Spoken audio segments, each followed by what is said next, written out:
Je vous salue dans le nom de Jésus. Effectivement. Amen. Donc on ne naît pas femme d'impact, on le devient. Et si nous ne devenons pas des femmes d'impact, nous serons des femmes impactées par le monde. C'est très important. Et j'aime beaucoup la fin qui dit que si tu fais un reproche à ton mari, à ton enfant, 1, 2, 3 fois sans succès, alors tu as un problème et tu es un problème parce que le Seigneur a sûrement quelque chose qu'il veut bâtir en toi et en ton caractère. Pourquoi? Tout simplement parce que le Seigneur utilise souvent l'autre pour nous communiquer des valeurs. Et au lieu de nous arrêter un temps soit peu pour voir ce qu'il veut nous dire, on préfère se plaindre et on préfère rester sur place, dans une sorte de routine et de monotonie harassante. Je suis contente que l'on parle des principes de maturité et que nous soyons ensemble pour répondre à ces 5 questions. La première question dit ceci: que faites-vous pour croître de manière équilibrée et sans sauter les étapes? Ça, c'est une question centrale. Que faites-vous pour croître de manière équilibrée et sans sauter les étapes? Je vais commencer par une parole encourageante. C'est que malgré la vitesse de la fourmi et de l'escargot, ils ont fini par entrer dans l'âge. Pour te dire, tu n'as pas besoin de te sous-estimer et de croire qu'en fait, les autres sont plus avancés que moi et je ne sais vraiment pas comment m'y prendre. Non. Malgré la vitesse de l'escargot et de la fourmi, ils ont fini par entrer dans l'âge. Donc la question est à quiconque voudrait l'apprendre. Ce n'est pas le moment d'écrire la question. Que faites-vous pour croître de manière équilibrée et sans sauter les étapes? Premier élément, croître de manière équilibrée. Deuxième étape, faire quoi? Sans sauter les étapes. Vous voyez un peu, on ne brûle pas les étapes, on ne saute pas les classes. Ça, c'est important. Oui, maman Angèle. Oui, bonsoir à tous. Vraiment, le message aussi m'a beaucoup parlé. On me parle depuis la semaine, dans la mesure où j'ai commencé l'année de janvier avec une certaine attitude qui, parfois, je ne comprenais pas. Et j'ai interpellé plusieurs personnes avec qui j'ai l'habitude d'échanger avant de comprendre que dans la maturité, ça implique aussi maîtriser les saisons. Exactement. Et que Dieu peut me parler cette année ou dans cette saison par les révélations et les prophéties. Dans une autre saison, il m'attend dans les chants nouveaux. Dans une autre saison, il m'attend dans la méditation profonde de sa parole. Amen. Et en janvier, fin janvier, je faisais une prière. J'insistais pour atteindre les 2h, 3h. Un jour, Dieu me dit, laisse comme ça, j'ai compris. Et puis je prends le réveil, je regarde, je vois maman, je vois, il n'a fait que 45 minutes. C'est moi qui dis à Dieu, mais Seigneur, 45 minutes, Seigneur, je te dis qu'on a fini. Ouvre la Bible, tu lis. Et j'ai compris encore vraiment en profondeur aujourd'hui que grandir, c'est également respecter le timing que Dieu nous impose. Et si tu ne respectes pas le timing que Dieu nous impose, tu seras comme un géant au pied d'argile. Alors ce que je fais, c'est comme secret, c'est de véritablement apprendre à rester connecté. Je dis apprendre à rester parce que c'est ce que je fais au quotidien. J'essaye de faire au quotidien. Amen. Pour pouvoir être à la page. Merci beaucoup. C'est très pertinent, respecter les saisons. Elle a fait comme si elle était dans mes supports. C'est un élément que j'ai prévu dans l'enseignement. Quand le temps est passé, j'ai fait abstraction de ça. Vraiment, dans le processus de notre formation, nous devons être sensibles aux saisons. Sensibles aux saisons. Il y a des saisons où le Seigneur nous fait avancer très rapidement. Il y a des saisons où il nous fait avancer un peu plus lentement. Mais ce n'est pas parce qu'il nous fait avancer lentement qu'il n'est pas avec nous. Parce que les femmes sont tellement sensibles à la voix de l'Éternel que, en fait, quand Dieu change de rythme ou change de la façon de faire, on a compris que Dieu n'est plus là. Ou bien que Dieu ne me parle plus. Ou alors c'est comme si j'ai même péché devant le Seigneur. Est-ce qu'on comprend un peu? Donc c'est un élément important. Dans notre formation, on doit être sensible aux saisons. Et il y a même des saisons, comme elle pouvait le dire tantôt, où le Seigneur va nous parler par des prophéties, par des rêves. Il y a des moments où il ne nous parle plus par ça. Mais son souci, c'est de nous faire grandir. Tu as souvent rêvé, ça s'est réalisé. Tu as souvent eu des visions telles que les choses se passaient. Maintenant, il veut que tu lises sa parole. Parce que c'est vraiment la parole et que tu approfondisses la connaissance de sa parole. Vous voyez? Parce que si tu ne dépends que des rêves et des révélations et tu es par exemple en train d'enseigner, tu vas avoir les rêves pendant que tu enseignes, maman. Tu peux pas avoir un rêve pendant que tu es en train d'enseigner. Vous voyez donc tout ce que le Seigneur utilise comme méthode, comme stratégie pour nous bâtir est vraiment extraordinaire. Et il est bien d'utiliser même les outils de Dieu. D'utiliser ce qu'il veut employer comme outil pendant une saison particulière pour nous édifier. Peut-être tu passes même par une saison où tu soupires pour certains dons spirituels. Quand tu vois des gens prophétiser, parler en langue, tu as comme l'impression que tu es limité, quelque chose te manque. Attends-toi à l'Éternel. fais-lui confiance. Qu'il te donne cela ou pas, il demeure Dieu. Et tu as même déjà tout, de par ta nouvelle naissance, tu as tout l'équipement qu'il faut pour opérer dans le surnaturel et dans l'extraordinaire. Donc ça, c'est très, très important. Et je bénis le Seigneur parce que j'ai été sensible à cette saison dans sa vie. Et vraiment, le Seigneur l'interpellait beaucoup plus à s'enfoncer dans la parole et non pas forcément à sentir sa présence. Vous voyez un peu, parce qu'il y a cette sensation de la présence de Dieu qui est parfois manifeste, que tu pries, tu sens qu'il y a une force. Tu pries, tu sens qu'il y a quelque chose. Il y a un moment où il enlève la sensation là et il ne veut pas que tu développes les sensations de sa présence, mais il veut que tu crois à ce qu'il est écrit et que tu t'appropries ce qui est écrit. C'est vraiment un signe réel de maturité. Et quand tu n'es pas sensible à ce qu'il veut dire, tu crois que tu as péché, tu crois que tu as fait fort, tu crois qu'il est absent, tu crois que tu aurais dû, et tu peux même en fait faire des pas sur place, alors qu'au fond, il n'en était rien. Qu'est-ce que je fais pour croire de manière équilibrée sans sauter les étapes, les femmes? En 2 ou 3 phrases, est-ce que quelqu'un peut nous dire ça de manière très précise et concise? Oui, Ariane, et ensuite maman Emmanuel. Je peux me rendre compte après cet enseignement que parfois je travaille à vouloir sauter les étapes parce que je ne comprenais pas clairement ce que c'est que les saisons de l'Éternel. Il y a des périodes comme ça où l'Éternel, je peux recevoir comme si il faut lire toute la vie, même en 45 jours. Et puis quand je commence, j'ai comme l'impression que c'est vrai que ça me bénit, mais j'ai l'impression que ça fait que je médite moins. Seigneur, ça me fatigue, je ne pas. Et puis, à un certain moment, j'arrête. Donc, j'ai commencé. Après, j'ai l'impression que, Seigneur, c'était ce que tu avais dit. Je ne vais pas avoir la sensation d'être déréglé dans ma marche avec toi. Et puis, j'arrête ce que l'Éternel avait dit pour rentrer dans les routines quotidiennes que je faisais. Je veux dire classiquement avant, quoi. Maintenant, à compter de je comprends que l'équilibre n'est pas forcément ce que je me suis défini dans mon esprit. L'équilibre, c'est quelque chose, qu'il y a un équilibre différent pour chacune des saisons de ma vie. Et ça, c'est très pertinent. Et je voudrais même dire que cet équilibre peut varier d'une personne à l'autre. C'est-à-dire que ma saison n'est pas sa saison. Mon rythme n'est pas son rythme et ça fait que j'ai toujours besoin d'être au pied du maître. J'ai besoin de me ressourcer en permanence pour vraiment m'approprier à 100% ce qu'il est en train de vouloir me dire. Et j'ai besoin de ne pas confondre aussi des objectifs subjectifs que je me fixe et les objectifs que le Seigneur lui-même me donne. Je trouve ça aussi très pertinent parce qu'on brûle les étapes sans parfois s'en rendre compte. Et c'est ça qui est dangereux parce que tu sautes les étapes et tu es frustré. D'ailleurs, tu te dis, je vais lire ma Bible en 3 mois et c'est toi qui es bloqué, c'est toi qui n'arrives pas à faire d'autres activités. Pourtant, c'est un objectif que tu t'es fixé toi-même. Dieu ne t'a pas donné cet objectif-là. Vous voyez un peu, et c'est très important de se rendre compte que nous, on fonctionne comme ça. On fonctionne comme ça, c'est-à-dire que le peuple d'Israël, vous allez le voir là, il est dans le désert, il ne se souvient même pas de ce que le peuple l'a sauvé de la servitude. C'est-à-dire, il ne se rend pas compte que j'ai besoin de toujours m'appuyer sur les méthodes de Dieu pour grandir comme Dieu veut. Et Dieu était obligé de choisir un chemin plus long pour eux, de peur qu'en souffrant, qu'ils rentrent rapidement encore dans la servitude en Égypte. Et nous agissons vraiment comme ce peuple au cou raide. On a toujours tendance à rentrer vers les vomissures. On a toujours comme impression que les mêmes causes vont produire les mêmes résultats. Pourtant, Dieu n'est pas mécanique. Dieu n'est pas mécanique, c'est-à-dire qu'il m'a utilisé d'une manière hier, aujourd'hui il va m'utiliser d'une certaine manière. Même ma façon de prier hier n'est pas la même aujourd'hui, même les méthodes d'approche ne sont pas les mêmes. Vous voyez un peu, c'est très... C'est important d'être sensible à ça. Ce n'est pas parce que la méthode a changé, la façon dont Dieu nous parle a changé, que Dieu nous parle plus réellement. C'est important. Oui, maman, Emmanuel. Je vais parler dans le même sens qu'elle dit que au départ, je me suis peut-être trompée dans ma manière d'avancer. Dieu pourrait me dire que tu vas faire telle chose, mais je pourrais croire que c'est le moment exact. Je me suis trompée et en fin d'année, le Seigneur m'a fait comprendre que voilà là où je t'attends. Et maintenant, pour y arriver, voilà les étapes. Je ne voyais pas qu'il y avait dû d'abord une préparation. C'est là où je me trompais, la préparation que Dieu veut dans notre croissance. Donc Dieu te dit, tu vas faire telle chose. Ça ne veut pas dire que c'est là, il y a d'abord un temps de préparation. Et c'est pourquoi je suis même ici là, parce que c'est un temps de préparation, une formation. Dieu a voulu que je me forme avant d'y arriver là où il m'attend. Ce qu'elle dit est très pertinent.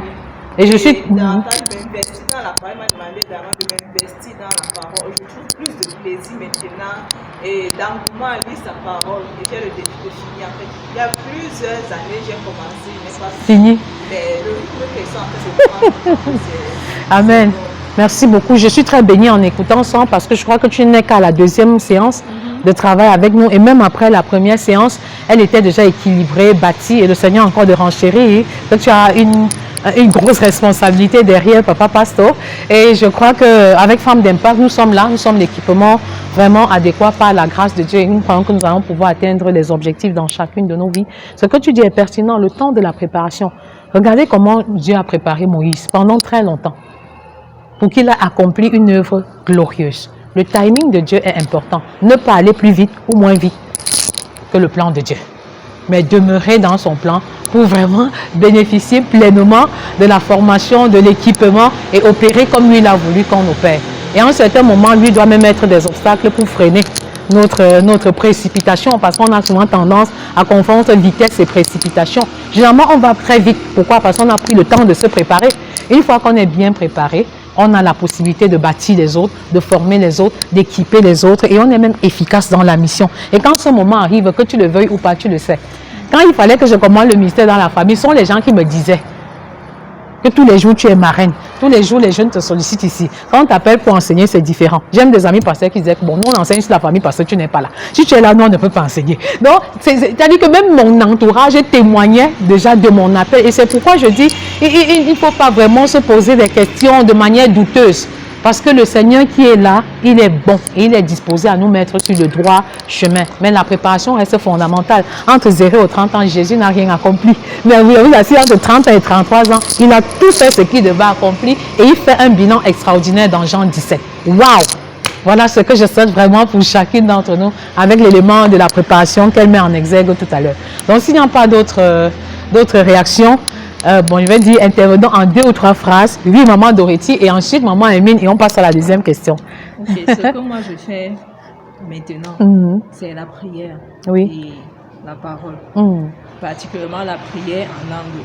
Parce que la parole de Dieu dit que celui qui parle en langue s'édifie lui-même. Donc je passe constamment le temps dans la prière en langue et je vois les répercussions sur ma propre vie. Et la parole, il y a des choses qu'on a déjà obtenu, mais on n'est pas conscient de ce qu'on a. Oui. Donc, en parcourant la parole et en déclarant ces paroles, on est plus free. On est plus free, on ne s'inquiète plus par rapport à certaines choses. Je confirme vraiment sa maturité par la parole et par la prière.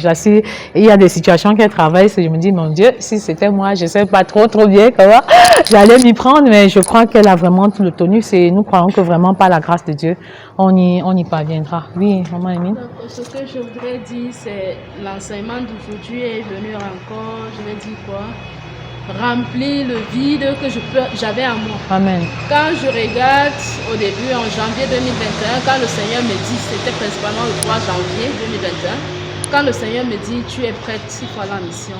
Mais j'ai demandé à Dieu, je ne suis qu'à 2 mois. Comment toi tu me dis que je suis prête? Je ne suis pas prête. Et il a fallu que je traîne jusqu'à 6 mois.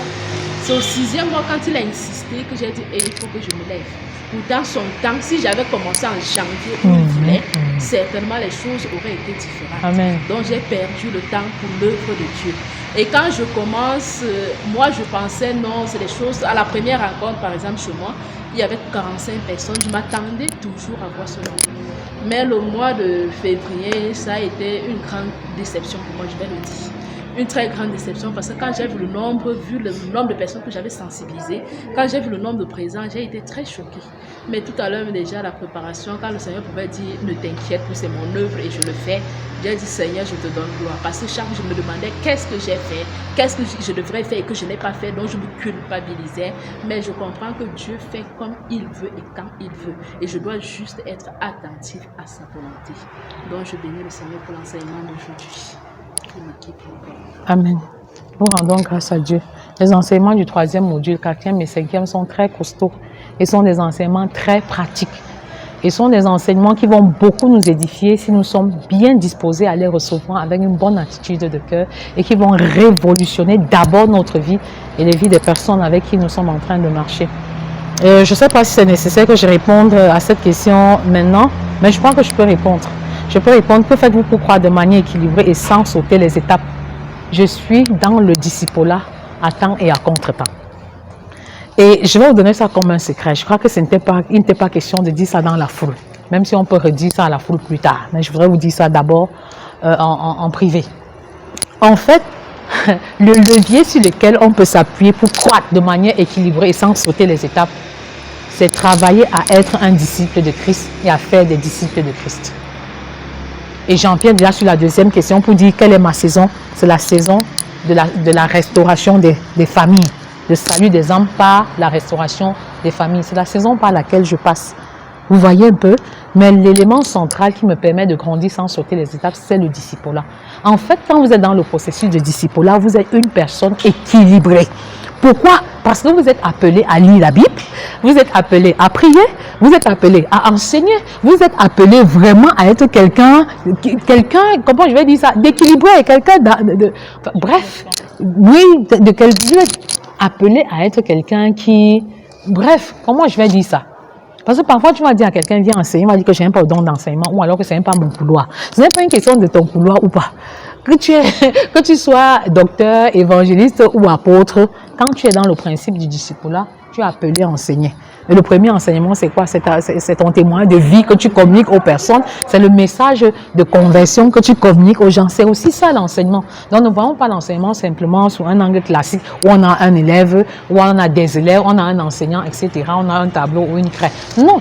Vous voyez? Donc, en fait, ce qui me maintient dans l'équilibre, où je lis la parole, je médite la parole, j'enseigne, je fais ci, je fais ça, c'est vraiment qu'en tous les jours qui passent, je travaille à amener une âme à Christ, je travaille à voir comment l'âme va grandir, je travaille à voir comment, quand ces personnes sont nombreuses, je les mets dans un groupe, est-ce que c'est célibataire d'impact, est-ce que c'est femme d'impact, est-ce que c'est couple d'impact, je m'y attelle chaque jour et je le fais en communion parfaite avec le Seigneur dans la prière. Je ne sais pas si vous voyez un peu, dans la prière, parce que je sais que pour avoir un discernement parfait, j'ai besoin d'être au pied du maître. Je peux me tromper, je peux dire, mais peut-être c'est le temps d'ouvrir un centre, alors que ce n'est pas le moment.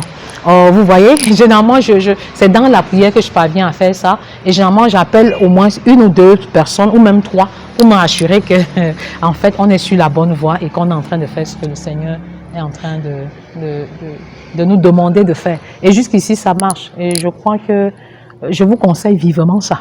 Je vous conseille vivement ça. C'est-à-dire qu'au-delà d'avoir la masse comme nous avons là, la foule et les centres qui se créent, on doit avoir les regards fixés sur quoi? Annoncer Christ et affermir les personnes. Annoncer l'évangile, quel que soit notre appel. On doit avoir pour but ultime, est-ce que la personne a rencontré le Seigneur? Est-ce que la personne est en train de grandir dans la connaissance du Seigneur? Est-ce que la personne peut déjà tenir la main à une autre personne ou est déjà en train de tenir la main à une autre personne, vraiment réussir ce disciple-là sur 4 générations, selon 2 Timothée 2, la génération de Paul, de Timothée, des hommes fidèles et des autres. Pour moi, c'est le secret, c'est le top secret de la croissance équilibrée. Pourquoi? Parce qu'en fait, tu n'es jamais arrivé. Et tu es obligé de beaucoup prier et de dépendre de Dieu parce que tu ne peux pas changer une âme. Il n'y a que Dieu qui peut véritablement transformer une âme. Ce ne sont pas tes belles phrases, ce ne sont pas tes paroles agencées, ce n'est pas ce que tu dis, ce n'est pas le temps que tu passes dans la prière. La puissance du Saint-Esprit qui peut amener quelqu'un du monde des ténèbres pour le monde des lumières. Et je vous assure, quand vous entrez dans cette dynamique, vous êtes toujours au départ.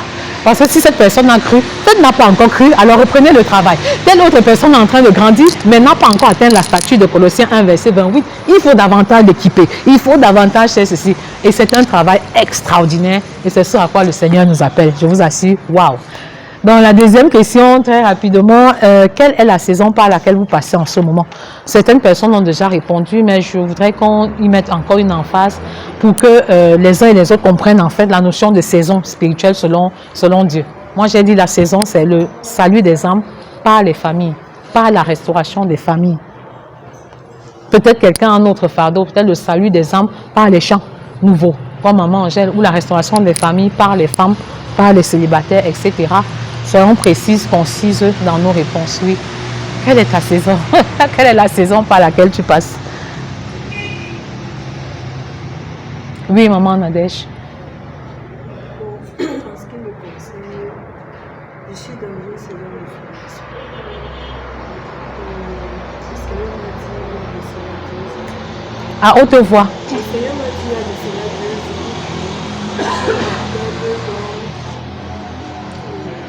m'appelle du moins qui veut que j'apprenne apprennent les femmes à aimer leurs hommes. Et l'année passée, Ça, c'est Tite 2, verset 2 à 4. Tu connais ce texte? Note ça, tu vas le méditer à la maison. Tite 2, 2 à 4, tu peux lire même tout le chapitre, mais tu vas mieux comprendre en fait ce que le Seigneur veut enseigner là, quand il dit que les vieilles femmes doivent apprendre aux jeunes femmes à aimer leur mari et à aimer leurs enfants. Et on comprend qu'aimer n'est pas naturel, aimer s'apprend, mais aussi les vieilles femmes ne sont pas forcément les femmes âgées. Et tu as dit que tu peux être une jeune femme de 30 ans, mais tu encadres des femmes de 60, 50 ans, comme on en parlait tout à l'heure, que la maturité n'est pas forcément liée au nombre de temps que nous avons passé dans la foi. Oui. Ce texte va beaucoup t'édifier dans ce sens, oui. donc l'année, en fin d'année, il m'a dit que, parce que après ça, je vais aller très rapidement, après ça, quand j'ai reçu ça, j'ai fait un rêve où j'étais en train de courir de partout. Quand je sens que tel ça ne va pas, je cours, je pars. Je sens que tel ça ne va pas, je cours, je pars. Dans le même rêve, le Seigneur m'a arrêté avec un rire que ma fille vient t'asseoir. Je vais d'abord te former. Et après ça, on m'a parlé des femmes d'impact. Au début, bon, je ne venais même pas. Ce sont les mamans Caroline qui m'ont tiré au fait. Parce que je partage beaucoup avec elle. Et une fois arrivé, le Seigneur m'a dit, je t'avais dit que je vais te former. Maintenant, là, je suis en train de te former. Et il me forme beaucoup plus dans la parole. Comme maman, je prenais des engagements en ce qui concernait la lecture de la parole. Je ne respectais pas. Et j'étais tantôt, je lis, après je ne lis pas, un peu comme ça, je vacillais au fait. Jusqu'à quand je suis entrée dans l'Académie des femmes, ma lecture est vraiment, je ne sais pas, je suis Méthodique, suivi, fidèle, voilà. oui. Et aussi la prière. Et il ne m'attendait pas à comme je prie, la façon dont je priais avant. C'est différent. Je suis à l'école. Amen. Ok, elle a bien déterminé sa phase, mais je voudrais que maman Angèle intervienne pour dire quelle est sa saison avec les chants nouveaux. Comment est-ce qu'elle peut donner ce témoignage pour nous édifier, mais surtout pour nous amener à croire qu'on peut être en train de chanter dans une chorale alors que le Seigneur veut que nous composions des chants nouveaux et que nous fassions quelque chose de spécial avec lui. Oui, moi je crois que cette saison des chants nouveaux vient de quelque part. Parce que ce que j'avais l'habitude de faire, c'était de me plaindre. De me plaindre partout, de me plaindre à tout le monde. Je vais appeler maman Nami, je vais me plaindre, je vais appeler maman, je vais crier. Et au Seigneur de me faire comprendre que dans ce genre de situation, je dois tout simplement louer. Et pendant que je suis en train de louer le Seigneur, pendant que j'entre en intimité avec lui, il me donne des chants. Il y a des moments où je vais m'asseoir en paroisse. Pendant que je suis en train de prier, je reçois, j'écris. Je reçois, j'écris, bien pendant que je suis en train de vouloir me plaindre à Dieu dans la prière. Loue-moi. Et quand je dis Seigneur, je te loue, comment il me donne quelques paroles et je les écris. Quelques paroles et j'écris. Je m'exerce avec les enfants. Donc c'est au creuset de la difficulté et de mon attitude dans la difficulté que Dieu pense que il faut que je change mon attitude et que j'adopte l'adoration totale vraiment dans les moments difficiles comme dans les bons moments. Aujourd'hui là, je ne peux que louer le Seigneur quand je me sens bien, louer le Seigneur quand je me sens mal. Et ça m'aide à prendre certaines décisions aussi. Ça m'aide à prendre certaines décisions. Donc voilà d'où sortent les chants nouveaux. C'est mon attitude qui pousse l'Éternel à dire que mon ami, change ça. Si je n'avais pas adopté cette mauvaise attitude-là, je suis sûre que je serais peut-être dans les chants nouveaux. Et comme maman a dit, tu as la chorale pendant des années, tu ne sais pas que le Seigneur t'appelle à composer. Je me rappelle que la dernière fois que j'ai composé, la première fois de ma vie que je compose un chant, j'étais en seconde, j'ai encore le chant là dans ma tête jusqu'au mais je ne l'ai jamais chanté. Je l'ai chanté une fois en paroisse à Yaoundé, qui a fait pleurer tout le monde, et puis le jour là j'ai arrêté. Je me suis dit que j'avais mal fait, mais plus jamais chanté. Donc, vraiment. Et je disais à maman Emine hier que, maman Emine, je ne connais pas où le Seigneur m'attend, mais je passe seulement. Quand j'écoute les artistes gospel chanter, je dis Seigneur, c'est là-bas que tu m'attends. Je ne sais pas si je vais arriver, mais je suis convaincue que si Dieu dit, ça veut dire qu'il connaît, il veut m'amener. Amen. Moi, je vais cette santé, ça ne m'inquiète pas. Quand je reçois un chant, je l'écris. Quand je suis vide, je dis à Dieu Seigneur, je suis vide. Donc voilà un peu l'attitude que j'adopte à le chant. Wow. Je trouve ça très intéressant. Je ne sais pas si on va pouvoir répondre à la troisième question. La troisième question dit quelles sont les leçons de vie communiquées par Dieu en cette saison? Quels sont les messages de vie que le Seigneur nous communique? Moi, le message de vie que le Seigneur me communique principalement, c'est je veux sauver le monde entier en passant par les familles. Mon monde a spirituellement faim. La crise par laquelle vous passez est une crise spirituelle. Toute autre chose est un détail. Et donc, je crie à Dieu vraiment pour être la réponse à son besoin, la réponse à son problème concernant la situation qui se passe. Moi, mon message de vie, Dieu me demande de communiquer la joie. Tous ces derniers temps, c'est ce qui vient, communique la joie. Donc, Très clair. quand je suis Très arrivée simple. ce matin en paroisse, avec un visage français, mais je ne me suis pas rendu compte. C'est une soeur en Christ qui sortait du premier qui me dit que Communique la joie. on n'a pas besoin de ça. On a toujours besoin de voir le sourire sur ton visage. Et du coup, j'ai souri et elle a Wow. souri aussi, elle est partie. Je ne m'étais pas rendu compte ce matin quand j'entendais que j'avais fait un petit... Mon visage était un peu grimacé. Il me dit que nous, on ne veut pas ça ici. Nous, on veut que tu communiques la joie. Amen. Et j'ai souri, j'ai avancé. Merci beaucoup, maman Angélie, maman Bon, Raïssa. moi, je pense que le message vraiment clé et avec lequel le Seigneur m'a appelé dans l'enseignement, parce que je ne pouvais pas comprendre au départ quand le Seigneur me parlait enseignement. Et lorsqu'on veut donner un message, je disais, bon, au départ, on disait le Seigneur, un message dans l'enseignement, c'est un peu, il parlait de l'amour. Et je pense que le Seigneur a encore renchéri cela en me donnant justement d'entrer dans un cadre où on parle de la famille, où on parle de l'amour inconditionnel. Je pouvais encore délimiter l'amour à ma façon. À ma façon. À ma façon. Dans ma façon de faire mes choses. Mais, et encore, le Seigneur m'a donné cette grâce au travers même, je dis bien au travers même des enfants qu'il a envoyés chez moi.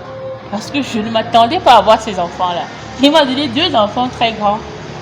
Où à chaque fois où j'avais la prière, il me renvoie encore mon message, l'amour inconditionnel. Wow. Comment est-ce que tu fais? Et je vous assure vraiment, c'est un miracle en fait avec Dieu, c'est que à chaque fois qu'il te rappelle à l'ordre, il te dit rappelle-toi de ça et que je mets cela en prière, je vois un changement total dans la maison. Amen.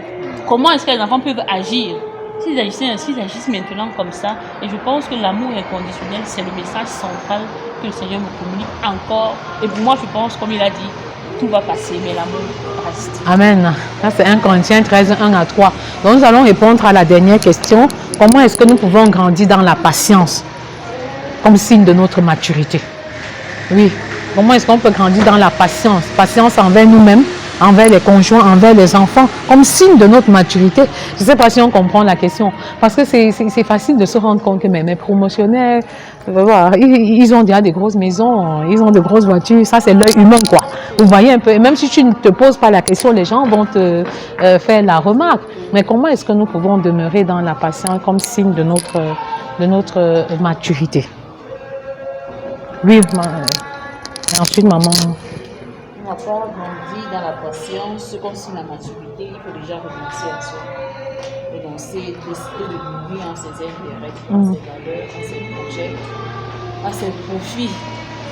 Et je pouvais encore expérimenter ça avec les enfants que j'ai à la maison, ou les grandes filles avec qui je pouvais vivre, mais à qui je pouvais vraiment me taire, en face desquels je pouvais me taire et les servir. Et sans rien dire. Pour grandir aussi dans la patience, il est important de pouvoir prier à tout moment et faire recours à la parole de Dieu face à toute situation, afin de savoir quelle est l'attitude à avoir.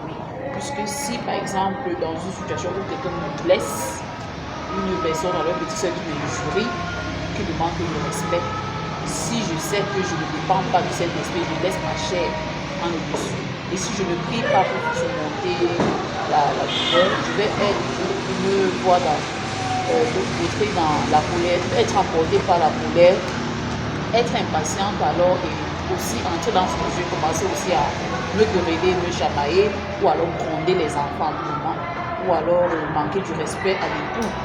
Et je vois qu'il est important d'abord de mourir en moi. Après, de rester dans une attitude de prière, de dépendance au Saint-Esprit et d'obéissance à Dieu aussi. Surtout, ça va me donner de demeurer dans la patience et de savoir comment gérer mon caractère. Merci beaucoup. Maman Emmanuel avait une chose à ajouter. Oui, en fait, c'est sur cet élément, le fruit de l'esprit, sur lequel le Seigneur est en train de m'enseigner. Galates 5, 22, là. Oui. Il est en train de passer par mon fils, le dernier.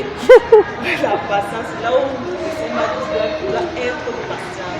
Mon fils, vraiment, je ne sais pas comment expliquer, mais vraiment, si je ne suis pas patiente avec lui, en fait, j'ai constaté que je le blâmais, je le tapais, et je me suis rendu compte que ça ne change rien. Il réfléchit comme un grand. En fait, il n'obéit pas, il est difficile, il n'est pas comme son frère calme, posé. Lui, il a vraiment laissé un petit faire caca dans la couche, tu sais, il le fait encore plus de 2 ans. Et j'ai arrêté les couches. C'est au moment où je décide d'arrêter les couches, parce que moi, il y a 2 ans, on va mettre la couche. C'est là où je vois tout avec. Mais le Seigneur est en train de continuer la patience. Et aussi, le lancement de mois passé m'a encore éduqué l'enfant à partir de la parole de Dieu.